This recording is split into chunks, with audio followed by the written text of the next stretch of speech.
manusia itu siapa? Manusia itu mangkanat mahasinuhu masawiyah fakih falatakunu masawihi masawiyah. Manusia itu orang ketika baik saja salah, apalagi pas salah. Coba saya misalnya pidato begini, di atas panggung saya orang alim pidato nasihati orang. Di saat yang sama seperti yang tanya Mas Wildan tadi, ada agak sopannya. Di situ ada mungkin orang yang lebih sepuh timbang saya. Masa lebih muda kok di atas? Yang di bawah lebih tua. Ada agak sopannya. Mau nggak pidato disuruh, mau di atas disuruh, nggak sopan sama yang. Tapi misalnya yang paling sepuh pidato nggak pernah ngaji kok pidato, terus gimana? Artinya ketika kita baik saja ada salahnya, apalagi pas salah. Sebab itu ajaran Rasulullah itu suruh berdoa Rabbana dzolamna anfusana. Sebelum minta itu merasa ya Allah kita ini mendolimi diri kita sendiri. Karena dalam pilihan-pilihan itu pasti ada salahnya. Coba misalnya Anda bangun masjid habis 2 miliar, yang harusnya 1 miliar sudah jadi. Terus nanti suatu saat ketemu Allah ditanya, itu ada orang miskin, fakir miskin, yatim. Andai kan kamu sumbang 1 miliar itu sejahtera semua. Gara-gara kamu bangun masjid terlalu mewah. Ya tapi kadang-kadang orang kebaikannya itu orientasinya bangun masjid, gak tertarik nyumbang fakir. Saat itu cara berpikir gitu mau apa?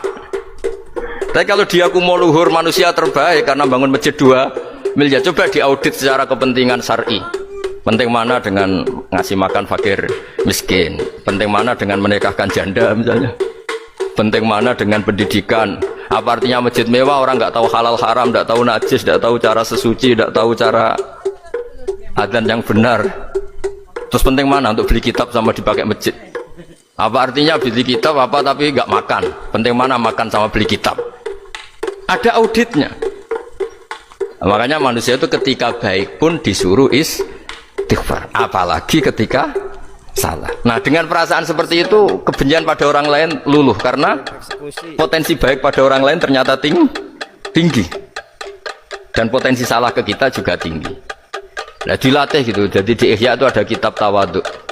Kitab tawadhu itu dilatih ketemu orang tua. Huwa aksaru ibadatan, dia mesti ibadahnya lebih banyak karena lebih tua timbang saya, pasti sholatnya lebih lama timbang saya.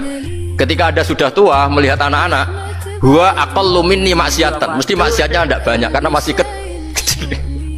Terus ketika melihat orang fasik maksiat, la'allahu yatubu alaih fa innahu tawwabur rahim, mungkin Allah memberi tobat. Bisa saja Umar itu ingin bunuh Nabi tapi Allah memberi tobat. Yang sowan kiai saja tidak mesti dapat tobat. Umar ingin bunuh Nabi tapi Allah memberi tobat, akhirnya ya tobat jadi Islam yang baik. Dalam sejarah Wali Songo Kalijogo sowan Sunan Bonang itu ingin garong tapi malah jadi muridnya jadi wali. Kalau Allah sudah menghendaki tidak ada ya perang